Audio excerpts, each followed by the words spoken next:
Hello everyone! I'm going to do a live with Michael from Wheels and Warriors, and we are going to talk about gratitude. I always love going live with the guy. I didn't know what Wheels and Warriors was about. Oh, there he is. Until I that he's literally on wheels. There he is. Hi, Hello. Michael. Good. How are you? I'm fine, thank you. Good. Just did a marathon seminar from Brendan Burchard. He has 3 I, days in a row. Did you see it? I heard about it. I got the emails from it. I'm going to watch the replays. Okay, so did you have a VIP ticket? No. Oh, because the replays are only available for 24 hours otherwise. If I miss it, I miss it. It's okay. Oh, well, I do have to replay for 72 hours. So. But they were good. They were good. They were very inspiring. Can't say anything else. So. Well, what'd you say? They were very inspiring. I cannot say anything else. So what have you been up to? Writing, hanging out at home, doing lives. That's pretty much it. I mean, Okay. I'm done on my end for the lives, but I don't say no to people. If they ask, I do them. Okay. If they need help, I'm going to help them. Do we want Sam to join for a sec? I see he's there. What? I said, do we want Sam to join for a second? I see he's there. If he wants to, he can. Oh, well, if anyone wants to join, please do. We're talking about gratitude today. And Sam, that applies to you too. I know you'll be going live in another hour or so on YouTube, but yeah, something like that. Yeah. Yeah. So when it comes to gratitude, what would be the first thing that comes to mind? The two starting points of gratitude for me are my parents and my wife. My parents, because when I was born, I was born with a birth defect called spina bifida, and my back wasn't fully formed, and damage was done to the nerves of my spine, and that's why I use a wheelchair. And the doctor who examined me told my mother he will probably never walk, talk, feed himself, dress himself, and he should probably be institutionalized. And that obviously upset my mother. She was crying. She was in her 20s. But my parents didn't give up on me. They kept me, and they allowed me to live the best life I could with the opportunities that were going to be presented to me and that I was going to take. And so I'm grateful for them for that, because when I think about the possibility of being in an institution, what I think of is being in a wheelchair, like looking out of a window at cars passing by, beeping their horn, yelling at them like one flew over the cuckoo's nest. So that is one of the biggest parts of my gratitude. But have you ever actually visualized how what? it would have been or could have been like?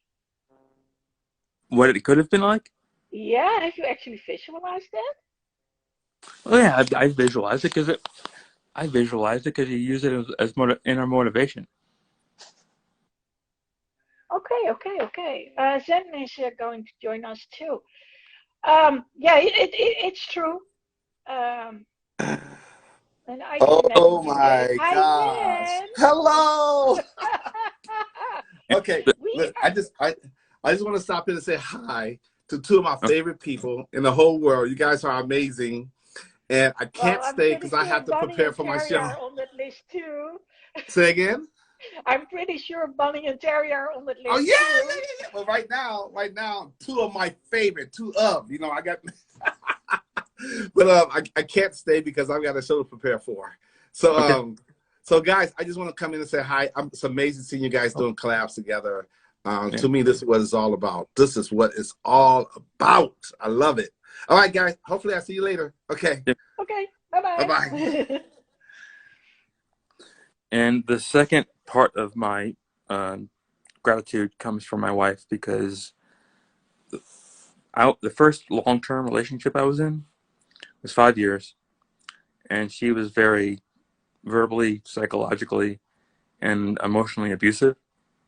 She would yell, argue, pick fights, and I'm quiet. I'm a quiet person anyway, and that just made me more quiet and more introverted and more like into myself and like afraid to speak, afraid to stand up for myself.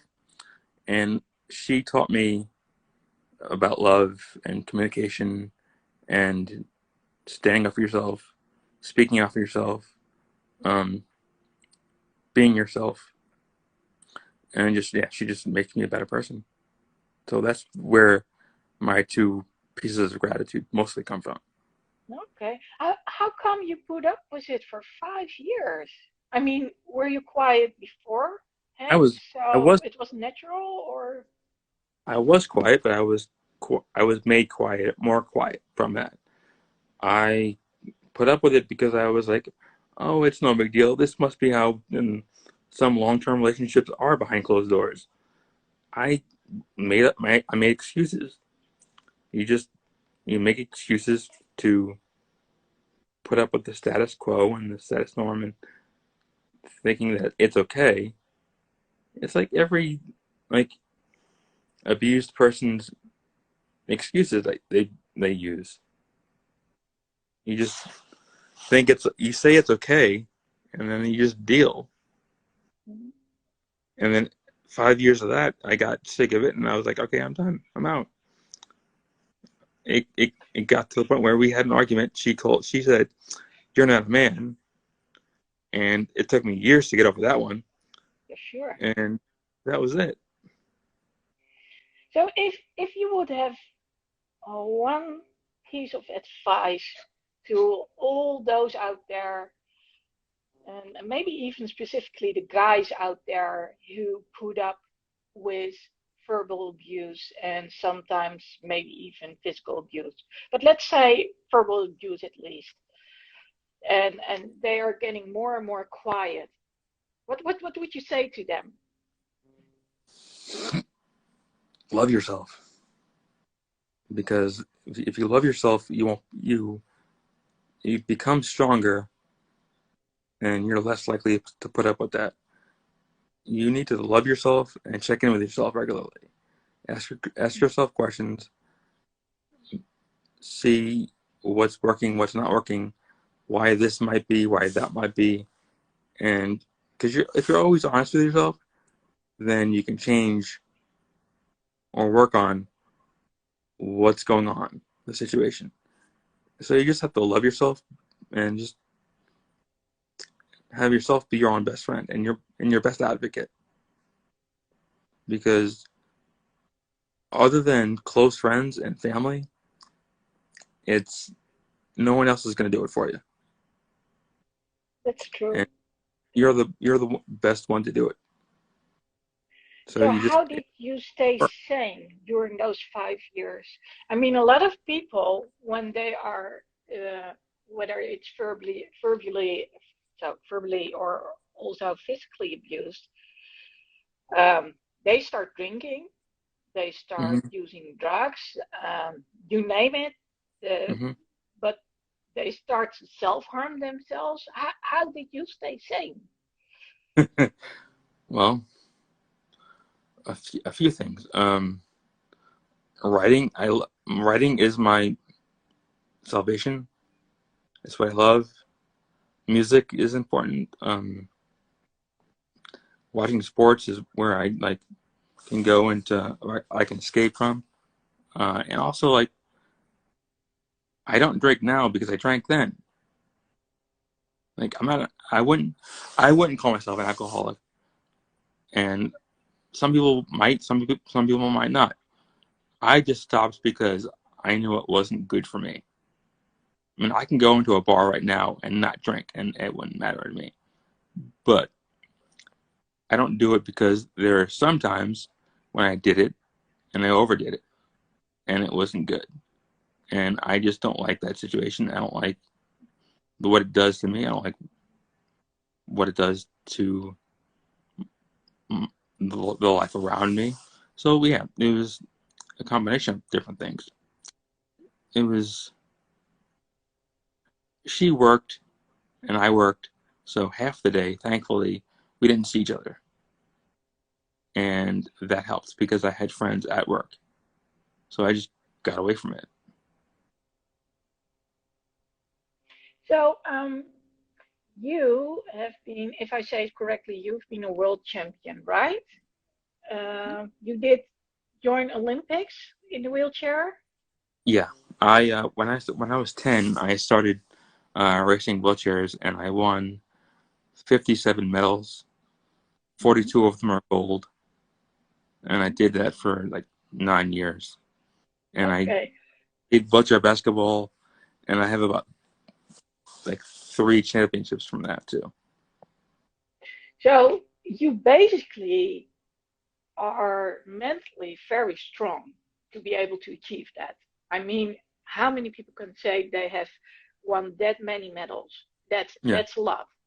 And you had to yeah. work out for it. So physically and mentally, you have to be a very strong person in order to achieve it. So how did you go from being that strong person to someone, you probably guess what I'm going to say, who put Hmm. up with such a woman? I was, well, like I said, I was quiet, and then I did what I did on with the games and the basketball. I went to college, loved it. Uh, I went there for journalism. Met a lot of friends, but I wasn't. I was a virgin until I was 22, 23, somewhere around there. And partially because of my disability, well, actually all because of my disability, I got it into my head. I don't think it's this true now, but I got it in my head back then that women won't want to be with me because I'm in a wheelchair or I'm disabled. So I put myself in that box, and therefore I was like, "Oh, here's this woman who wants to be with me," so I put up with her shit, basically, just to be with her. Yeah, I I get it. love, I love this person. I want to spend the rest of my life with this person. It was like, I'll be with her because she's okay with being with me. And that's not right, but Yeah, it is.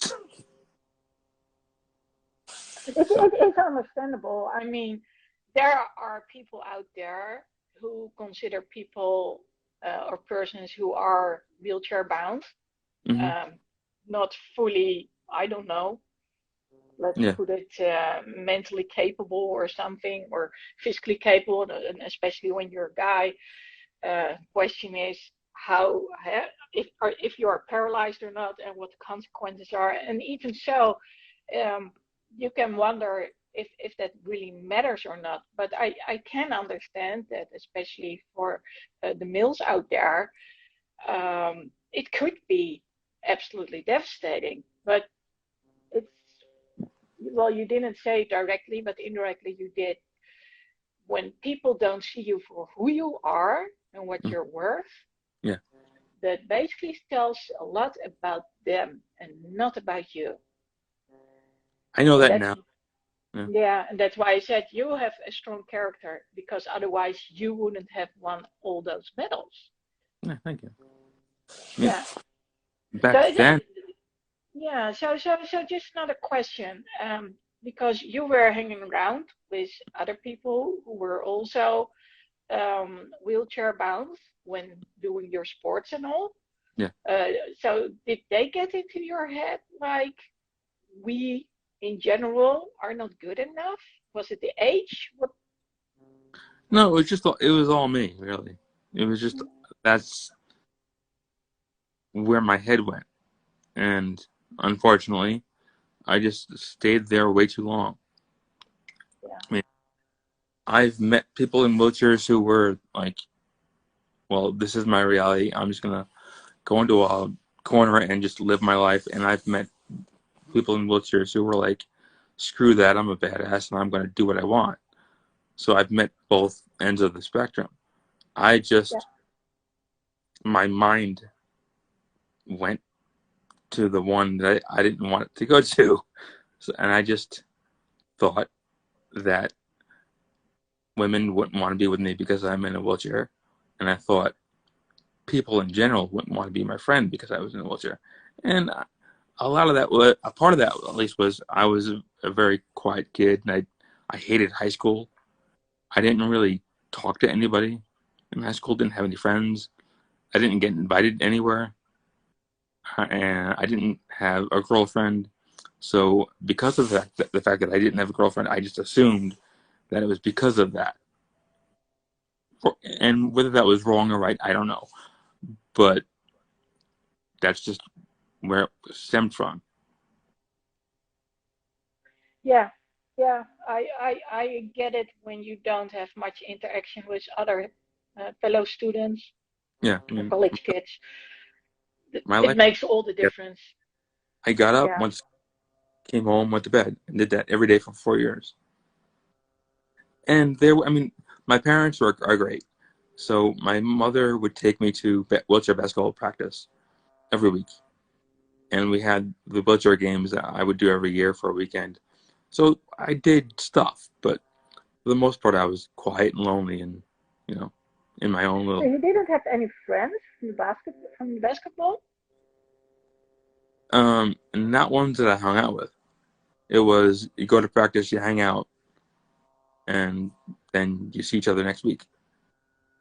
Okay, and no brothers, sisters, no But siblings, I have a brother. He's 4 years older than me. but you didn't hang out with him. No, I mean, well, a little bit, but the relationship was different. I think I didn't ever. Unfortunately, we were very close, but unfortunately, I didn't think of him as a friend. I thought of him as a brother. So it was just different. But we are very close, and he would do anything for me. That's sweet. Well, I've got a brother who's 4 years older, Hmm. and by the time I was in high school, we had a lot of the same friends, and we would actually do a lot of stuff together. Hmm. So, whether it was going to the movies or at some point we did ballroom dancing, and bless his heart, but he has no sense of rhythm. But we did have a really, really fun time. I Dance, cannot say anything else. dancing's fun. Yeah. So, yeah. Well, do me a So favor before I forget. yes, Give your wife a big hug from me okay.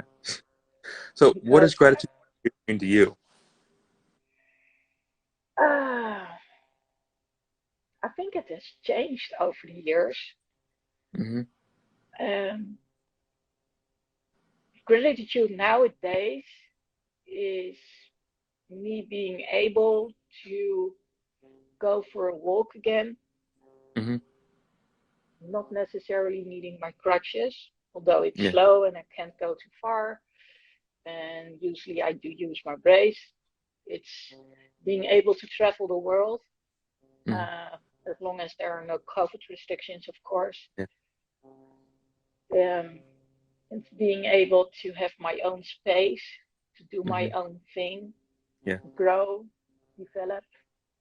It's about being able to, well, I guess the word serve Okay. does apply, inspire other people, and keeping them from taking their own lives. Didn't always work, but um, yeah, normally does.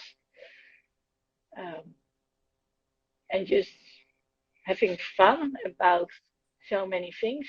Uh, in general, I love being creative. Yeah. I love doing what I'm doing, like doing this live with you, coaching people, um, literally experiencing freedom. as to be able to do what I want, how I want it.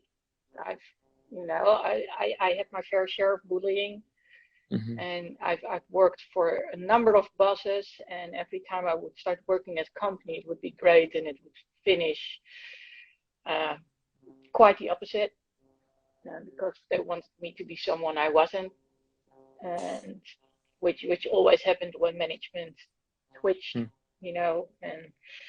the old managers, they had hired me basically, so they knew what to expect, and they were happy with me. And then the new ones, they hated me for the same reason, because I do my thing my way, Yeah. and the other ones who are, let's say, the old ones out, whether clients or suppliers, they loved me for it, Yeah. because I could be pretty easygoing, but not if you want me to work according to a certain structure that doesn't benefit anyone in the company. Yeah. Okay.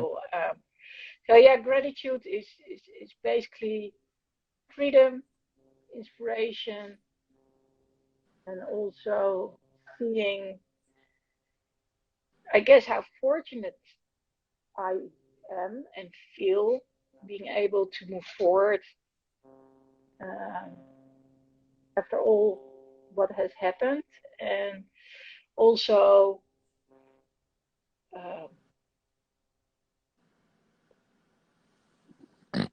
well, just in general, I yeah, I'm really happy with my life right now. So let's Good. put it that way. That's good. So, I've seen so many people who are the opposite, and I've um, lost to suicide. I'm sorry. I've lost a couple of friends to suicide. Yeah, I bet. How did that work for you? Well, work is not a good expression, but Yeah. how did you deal with it? Um. Well, a couple people I knew but I didn't know. But a friend of mine, Greg, died 5 years ago. He hung himself. That one hurt because we had a community in Vegas. It was the poetry community, like writers and poets and stuff. Every Monday we would go to this poetry reading, hang out, read poetry, and then after the poetry reading, we would go out and basically party for like 8 hours until like the morning. And I did that every week for years, and we got close. And then he moved, and he lost contact with everybody, and then got lonely, and just that was it. And it was hard because I I like Facebook, but I hate it at the same time because I've found out about two people killing themselves on Facebook. I found out about my one of my best friends getting married on Facebook. I found out about both of his kids on Facebook. So all these important things that you should be finding out from an actual human, you find out like third hand from words on a screen. That hurt. Um, yeah, when it happened, it was definitely devastating and shocking and surprising. I hadn't talked to him in months, but so I didn't see it coming at all. But it gets better. Yeah, I um I lost a couple of friends, and I think I lost the first one when I was about 16. I think she was 15. Um, I didn't know her very well. She was the stepsister of a very good friend of mine. But I sort of think it made an impact on me, but not as much as later on. So I had this colleague, and during that time I was in a burnout myself. And if correct, my father-in-law had just passed away, and it that hadn't just happened, and then my father went into the hospital. It was a weird time, really Yeah. really chaotic. And well, I told you about the change management, and they admitted that they didn't want to help me um, take off the workload. Um, so that didn't help really. That you know. Yeah. So when I don't think I knew that it was all wrong. We did talk whenever we had the chance because we really liked one another, Mm-hmm. and we had a really huge appreciation for one another, especially when it came to work. Yeah. And then when I got the call, I was really surprised. And when I was at the funeral, um, his sister actually told me that he had been talking about me, and I was like, why didn't you reach out to me? And Mm-hmm. so I contemplated for a while if I needed to feel guilty about it, and I was like, no, I didn't have the mind space.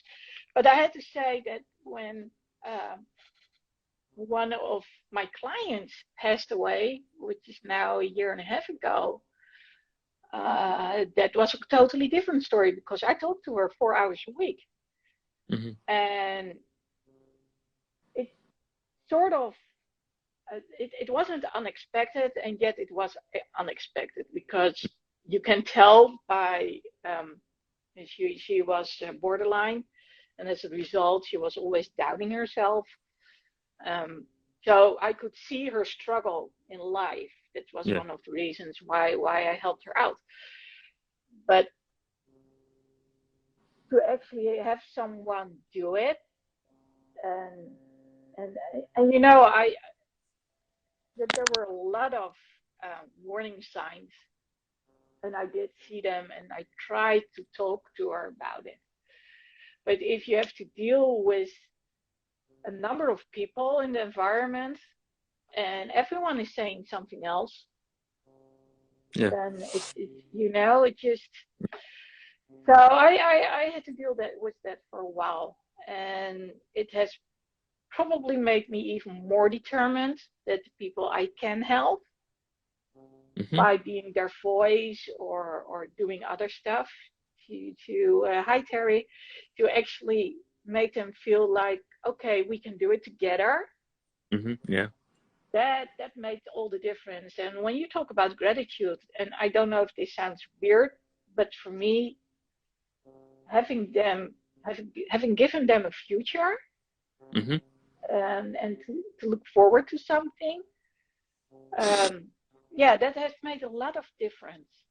Oh, yeah. So I'm sure it does. yeah, much love, Terry. If you want to join, talk about gratitude, you're always welcome. Just let us know. So yeah. So what would you say has changed you um, for the better when it comes to, I don't know, gratitude or something significant happening in your life? What's happened to what made it better? You mean? Yeah.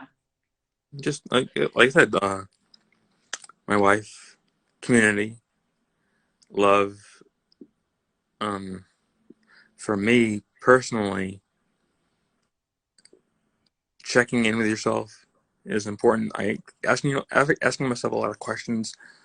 Um, I think vulnerability is a good place to grow, and there's been times in my life when I've become vulnerable by like watching a movie, um, seeing an emotional scene, listening to an emotional song, and if it gets you into the feels and changes your heart and makes you think, that can change you, and it True. makes you better a better person. I think a better Yeah. habit.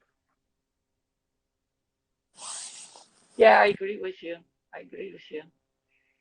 If I listen to you, it has a lot to do with community, friends, loved ones, Yeah.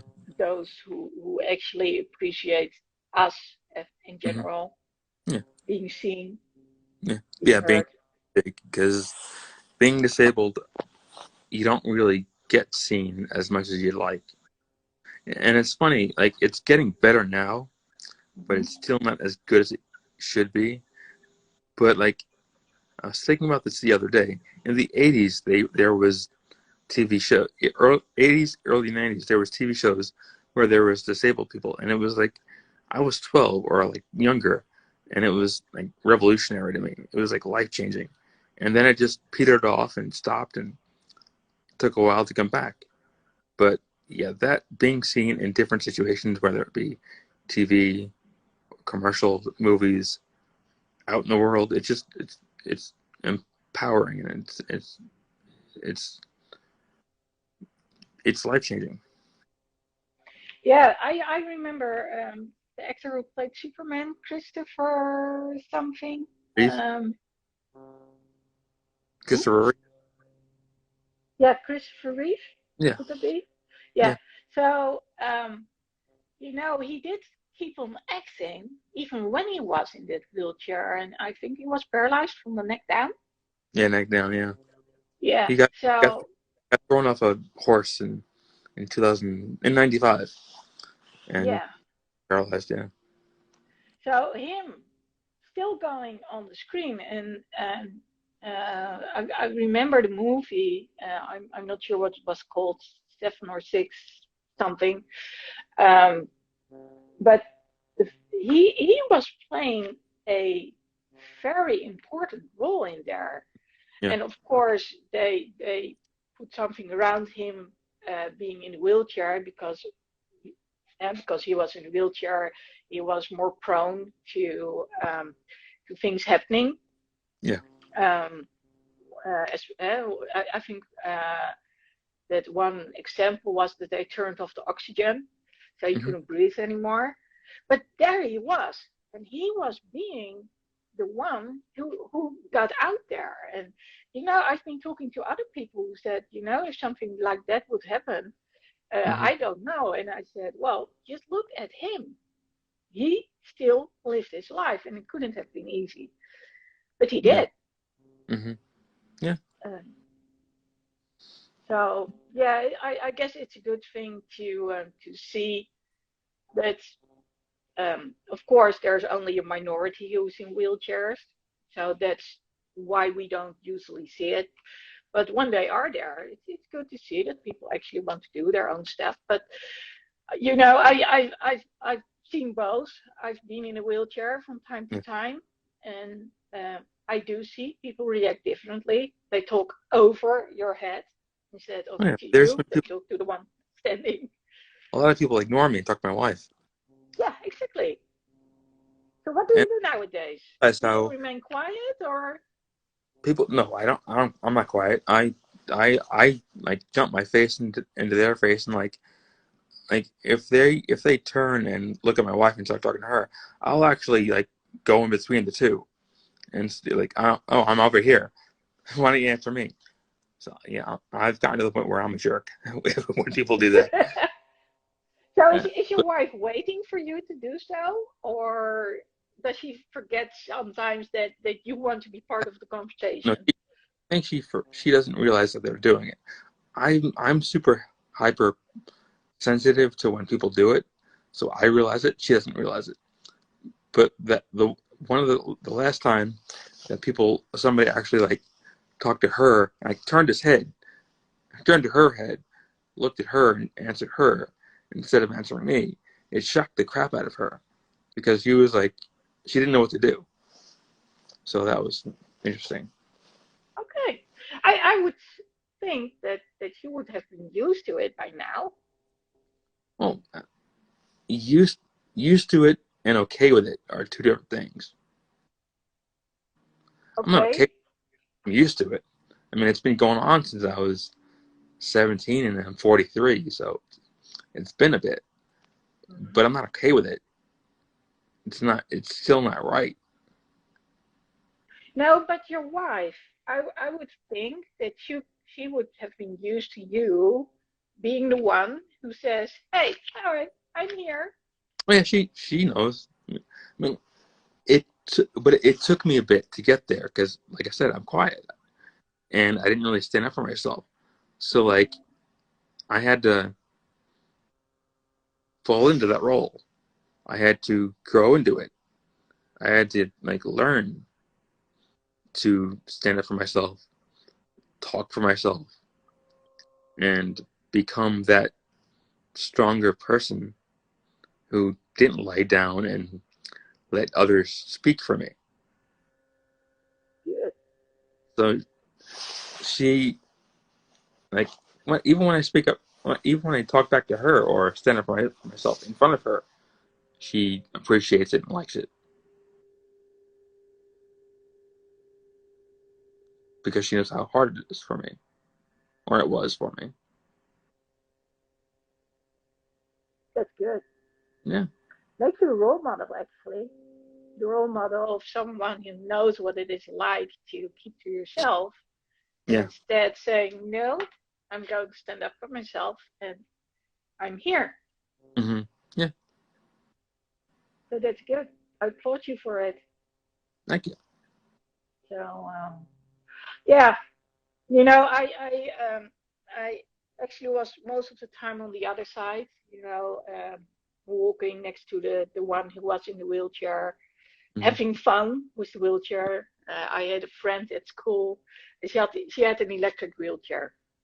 And then at some point, she had this really fancy one which could go up and it could go backwards and forwards, so she would be able to do chemistry practices, all that stuff.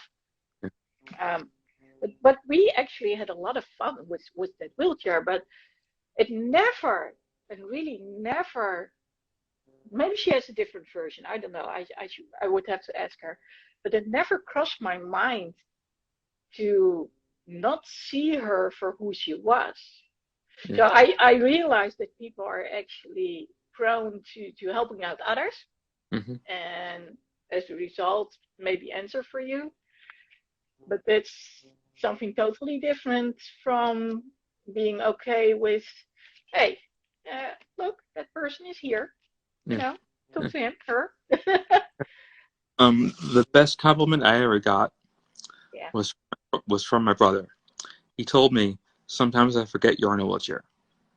And I've been See? told that many times, but he was the first. So it meant Yeah. more.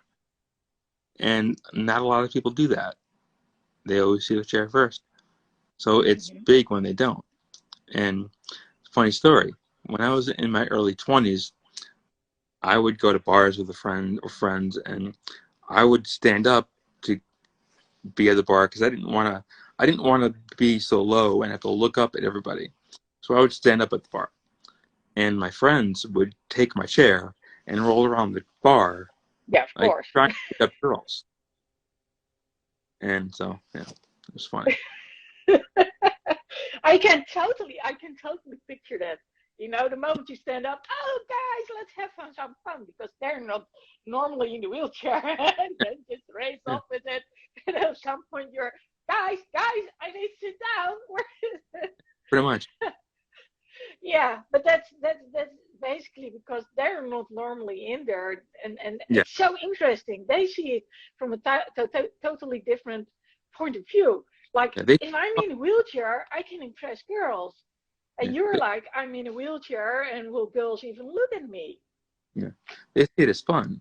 I didn't see it that way until I was older because I always thought that, like I said, women wouldn't want to be with me because I was in a wheelchair. But when I went out to bars and I would go and take karaoke bars with where there was a dance floor, women love dancing with people in chairs because they want rides. It's funny. It's just it's just how you look at it. It's perspective. Like my father always says, it's perspective. It's perspective. Well, that's absolutely true. I totally agree with you. So I wanted to ask you something, say something, and then I completely forgot. I've got this brain freeze every now and then. I've got it again. Um, so we have met live online. Yes. Yeah. I mean, so I never got to see you in a wheelchair, and like I said, I don't know if you heard it before you joined. It didn't occur to me that Wheels and Warriors was a reference to you being in a wheelchair. Yeah. I assume that you have a lot of social contacts nowadays, doing a live like you're doing with me. So Yeah. people actually just see you, your face, a part of your body, but they're not seeing the wheelchair unless you are outside walking the dog. Yeah. And even then. So would you say that that makes a difference? I hope not. I mean, I never thought of it like that. I just put out the content that I wanted to put out, and I never hid the fact that I was in a chair. I always want people to know and to change their perspective and learn and uh,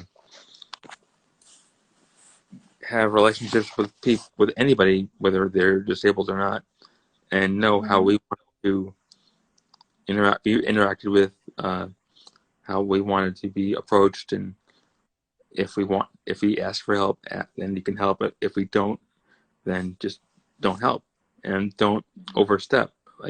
And that's with everybody. Just I never thought of hiding it. I just wanted to show my perspective, and sometimes I post things where my chair is, and yeah, I've made videos that had things about being in a wheelchair. So I never really thought about hiding it or Well, I over don't mean that you're hiding it. It's more like it. the opposite. Like when you're actually face to face with someone, Mm-hmm. they cannot really go around it. And Yeah, like you said, they're more prone to help you out, do something for you instead of maybe asking you even. Whereas um, when we are talking to one another online, yeah. it's no issue. You could have well as well That does put a been barrier. able-bodied fully. It doesn't matter if you have a wheelchair or not. That does put a barrier up there. Yeah. The Wheels and Warriors name came from wheels. Well, obviously wheels in the wheelchair, but the Warriors came from the idea of invisible disabilities, um, things that people go through that you can't see, like autoimmune disease, depression, asthma, things that affect you that you can't see right away. That's Yeah, just yeah, pretty. I know a thing or two about that. What's that? I know a thing or two about that. Yeah. hmm I like that. I like that. Do you have your one word yet? Because I've got inclusion, which actually gets into what you just said. Empowerment. Everyone is good enough the way they are, whether they have something or not. Yeah. How is your one word going for Empowerment. you? I got it. Okay. It's empowerment. I invited you to my Discord. I named it empowerment. Uh, for me, my worst pain was being made to feel less than or unequal to. So I want people to feel empowered and able to do what they need to do and do what they want to do to make them themselves feel better and more powerful and just more empowered and just so that they're stronger mentally, emotionally, physically. That's where that came from. I love it. Empowered. Yeah, that's a good one. And it's something you can show others how you have overcome certain things, like Yeah. being quiet, for instance, and putting up with stuff which you didn't deserve at all. Hmm. Yeah, I'm figuring that out now. Yeah, I guess so. I've run into a fair share of situations where I really had to tell myself, no, it's good enough. Uh, choose for yourself, but it's like one thing happens, you overcome it, and then the next thing comes along, and it's like, oh, you say you learned it. Now let's see, let's put you to the test. Yeah.